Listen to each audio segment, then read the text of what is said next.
do you practice? So these are that core value of simplicity, returning to your own truth. That's really great. Now, the next one would be, what are the two core dharmic values to deal with people? What are the two loving values that you can offer to people who are being hurtful, who are maligning you? And the core value that the entire Vedic India is about, that even Lord Buddha then took it further, Jainism, Mahavira took it further, was ahimsa. And the next value is kshanti, not shanti, which means peace, kshanti with a K, Kshanti, which means accommodation. Let me tell you. If ahimsa, if you are in a state of self-love, do you want to hurt anyone? Do you want to hurt a fly? You don't. When you are flowing in that state of love, you are leading your own life. Let others be leading their own life. You have to take a vow of ahimsa, which means you will not verbally attack them.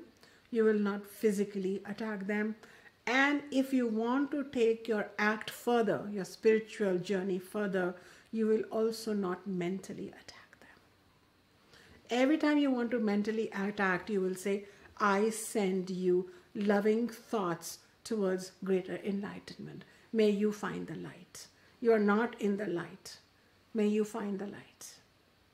May you, who has the same self as me, but a different apparatus of mind and body, may you find the light. So when we practice ahimsa, we are changing the universe. We don't know this. We are so sweet on the face.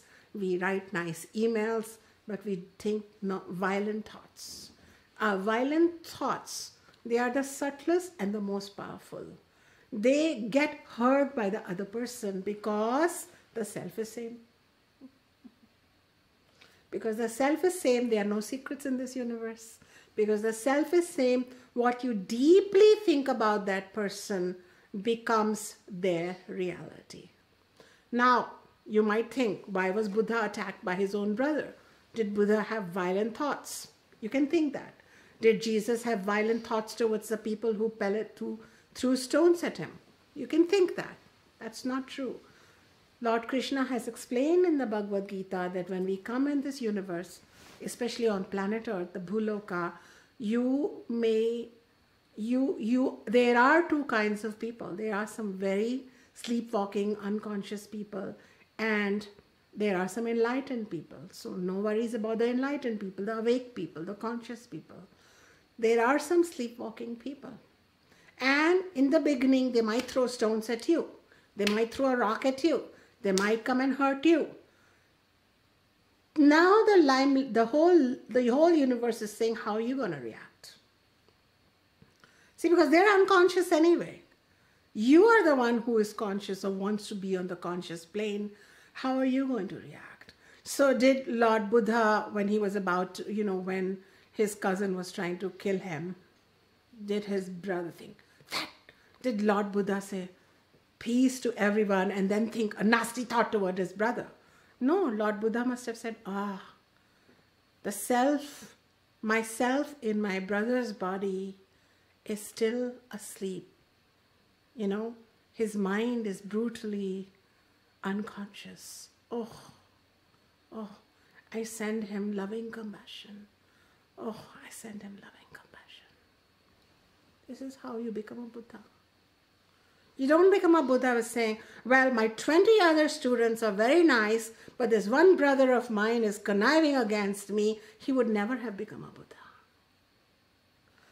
That also doesn't mean that Buddha said, to his brother, I give you compassion, but he didn't say, come sit on my throne. He didn't say, you are the Buddha, because he wanted to be the Buddha. Buddha remained Buddha, but he experienced compassion for him, non-violent thoughts for him. We don't know what happened with his brother's soul, but I do know what happened with a prince called Siddhartha's soul. He became the Buddha. So you make non-violent thoughts as important as your breakfast in the morning. You never forget your breakfast. Don't forget this value. And the Vedas have reassured you, don't worry if your first thought is again violent. because it's coming from habit. Your first few thoughts may be violent, but the moment you think a non-violent thought, you make a change. Sooner or later, you will be sitting on the lotus of love. That's all I know. That's all I know. And the second, it's a sister value, is after being non-violent, what do you do with them? What should you do with somebody who's like busy wanting to hurt you with their jibes and them? You can show them the boundaries. I already talked about it earlier. But the point is, what do you do with them internally? Will you accommodate them? The earth, Mother Earth accommodated you despite your learning curves. The sun accommodated you despite your learning curves. The river accommodates you. The wind accommodates you. You're the only one who just can't accommodate one certain person or one certain, emotionally. I'm fine with showing somebody yes or no. But then internally, you have to accommodate people's ugliness, stupidness, darkness, and even evilness, if you want to sit on the lotus of love. That's what it is. Because the moment you accommodate, ahimsa and kshanti are the two love values that you offer to people who at this point don't seem worthy of your love. But at least you can practice ahimsa, conscious ahimsa. You can make it a practice. And if you have someone who's really, really bothering you, every day you draw their body in your journal and you offer them a love sign with ahimsa and a love sign with kshanti, K-S-H-A-N-T-I, or non-violence and accommodation. And write in your journal non-violent thoughts about them. And accommodate them. You don't know how much your boundless self can accommodate. You don't know this, but you can. But when you're unable to accommodate, when people, I'm not able to accommodate, they're really not operating from their self, they're operating from the mind. And I'm telling you this today, and you might not like it, and you can write things in the comment box that you're upset, but even if someone has hurt you a lot, you have to study deeper with me. If you want to be moving forward in love and experiencing love, you don't condone them, but think you don't have to make it all pretty or pretend like they didn't do what they did. But you can now think non-violent thoughts. I have an uncle who was emotionally abusive, not just to me, but a lot of kids in my household. We all lived in a big family. And I've often talked about him, bless his soul. I'm actually friends with him. I don't have any issue going on. These are my thoughts for him. Oh, self in my uncle, who has emotionally hurt me so much. Thank you for showing me what happens when we emotionally, verbally abuse other people. Oh, self in uncle, may you realize how tender the hearts are of little children. Probably your heart as a little child was hurt by someone. Oh, self in uncle, may you with each increasing day realize that the loneliness that you now experience when no one visits you, no one calls you, is because you blocked the love for them and the love for you. May you find the way to the Lord of love waiting inside you. Oh, self and uncle, if not in this lifetime, may the Supreme Power Ishvara over the next few lifetimes fill you with love, fill you with joy. I shall meet you again, because I am meeting me again and again in so many bodies.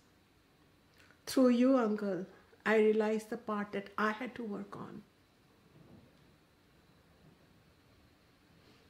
To stand up and not take emotional abuse, but not get bitter also. To not hurt another. People say I have a pleasant speech. I do, because I know what unpleasant speech is. Oh self, You are teaching me lessons through dark and light. May I remain pure, lotus-like. Thank you. This might be an intense satsang. I try to make it funny, but I have to be me, right? I can make it light, but I have to be me. That is the way I practice self-love. I'm a strange teacher, right? Teaching intense things in a public satsang, talking about a personal uncle. That's me. I practice self-love. When you practice self-love, your me becomes very big like the universe. Then you don't take permissions. You're not apologetic. You're truly celebrating yourself. When you practice non-violence and a sister value accommodation, you're not doing anybody a favor. You're just working with how the universe has been accommodating you. You're behaving in a beautiful, loving way. And if you want to then know yourself truly, then here are the values that you have to accommodate according to the Bhagavad Gita. I'm teaching you from the Bhagavad Gita. Then you have to go to an Acharya. It could be me, it could be another person, it doesn't matter. Acharya Upasanam. Upasana means Upa-asana. Like you are sitting. Upa means close, asana, sit. Sit with your teacher. Sit. Upasanam. To achieve what? To receive the knowledge of Upanishad. Shad, the word means which destroys your ignorance. Ni means Nishchyatma Jnanam, through very clear, stable knowledge. Not floating knowledge, feel-good knowledge. Let's do a couple of ohms and we're done. No. Deep, deep knowledge. Upa, that brings you close to who you are, love.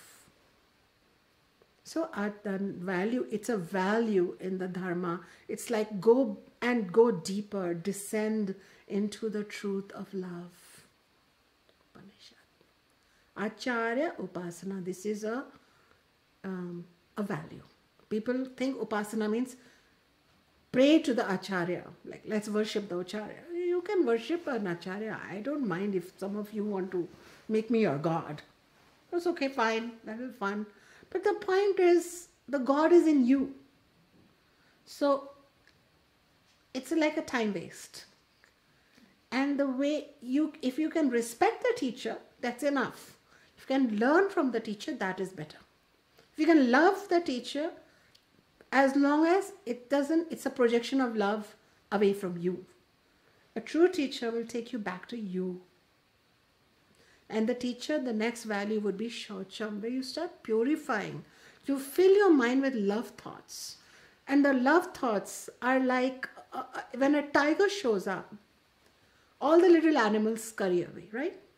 In the same way, when the love tiger shows up, all the little animals of envy and smallness and pettiness will run away. If love can come in, it can fix a lot of things.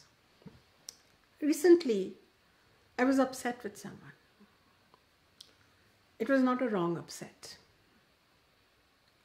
And it was very right. I had to set a boundary. So I set a boundary. After that, I kept meditating on the love in me and the self in you. It's pure love. And I love you also, apart from the boundary I have shown you. And as I kept meditating on this love, love, love, love, love, love, love, love, love, love, love, it's filled with love. Then I was speaking to this person again.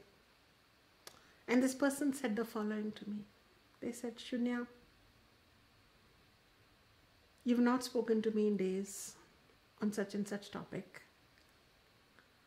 I have not done anything but experience love. But they said, you know what? But I feel your love. Experience your love. And here is what I'm looking at, what I need to look at, what I need to fix. I want to take responsibility. And thank you for showing me the boundary. So when you are in a state of love, your love thoughts have more power than your anger thoughts, your jealousy thoughts, your critical thoughts. They might be needed. Like you want to criticize, not someone, but you might want to give them a constructive critique. But love is a state of soulful acceptance, non-violence, accommodation, understanding, a comprehensive acceptance, a wholeness. And non-violence and accommodation help us, but then Acharya will teach us purity, Shocha. They will teach us the next value, which is thairyam. Become steady in a state of love. Your love goes away when somebody is honking on the horn too much. The state of love abides. And finally, the value, which I'm not going into details, I'm just giving you an idea how we study, how we become who we are, is Atma Vinigraha, which is you become knower of your Atma. You become knower of that love within you. This happens through a teacher's path, but the beginning path you can do without a teacher. And what is the first one? Self-love through simplicity, being who you are, softly being that person, don't giving in too much, really strengthening that part of you, allowing that to blossom, not just going along to keep up a marriage, to please a boss, to keep up with the in-laws. Do what you can with them, but at the same time, see where you need to come back to you. Your specialness, who are you? And then with others, there are twin values, and that is non-violence and accommodation. Make them very important. And if you have a teacher, then go take a seat with them, learn about inner purity of thoughts and emotions, shocham, learn how to become steady so that you're not distracted, and learn how to connect with love inside you.